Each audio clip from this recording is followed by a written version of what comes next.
Thank you so much for taking the time. Really interesting presentation just now. I think, like many people in shipping, I'll perhaps be a bit surprised to hear about Baku as a port.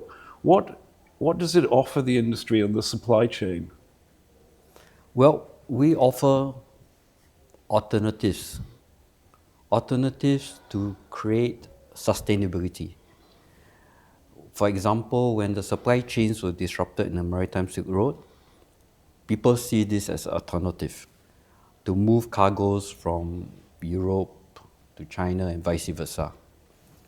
And more importantly, this has placed renewed emphasis on solving the bottlenecks inherent in the middle corridor. Bottlenecks such as capacity, documentation issues, pricing, transparency. All this in a very good way has been surfaced, and so it provides motivation for the countries to work together to solve this. But I think the real benefit to this is for the economies of Central Asia and Caucasus, including Azerbaijan, where I work, because this will be the backbone of a transport corridor to be transformed into economic corridor. And this will have added benefits of attracting investments in the region. Because as you know, this area is very rich in natural resources. It's got a very young population, educated as well, and there's political stability. Okay, so you've got all of those things there. Are you looking to connect into China? There's been a lot of talk and developments in recent years in terms of rail connections through China into sort of Central Asia and Europe. Is that something that Baku is looking to play a part in? Yes, Baku has provided, in terms of port, has provided necessary infrastructure. We work with the railways to provide the necessary connectivity in terms of software and hardware. And if there's a need and there's a demand for such a service to connect containers from China to Europe, Baku will fulfill its role. Okay. So do you see Baku's role more related to the cargoes that come from that region, or as more as something that connects the supply chain across Central Asia?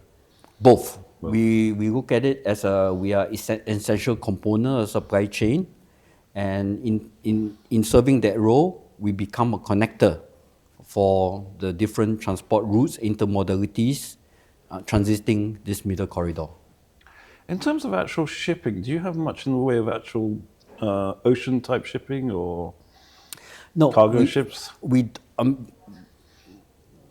The Caspian Sea itself has vessels, but we don't receive ongoing vessels from Black Sea because of the Volgodon draft is only 3.6 meters and is only capable of catering to vessels not more than 15 meters in width. So this is itself is actually a constraint for us to receive ongoing shipping vessels. The cargo that receives comes from Turkey and Georgia. They are connected to the Maritime Silk Roads by rail, to us by rail.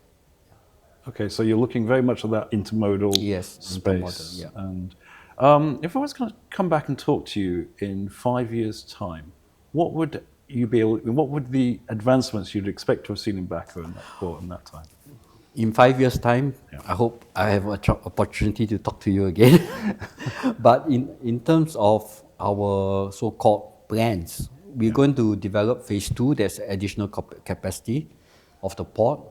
We have also adjacent to us a free economic zone that will provide the kind of added so-called boost to our economy by attracting investments, and also to include and also to be able to solve the bottlenecks collectively and working in partnership with our neighboring countries like Kazakhstan and Georgia to improve the transit times of the middle corridor. Okay, great. I hope to talk to you again in 5 years as well. Yes. And actually much sooner than that, to hear about the developments. Okay. Thank you so much for taking the time. Thank you so much. Thank you.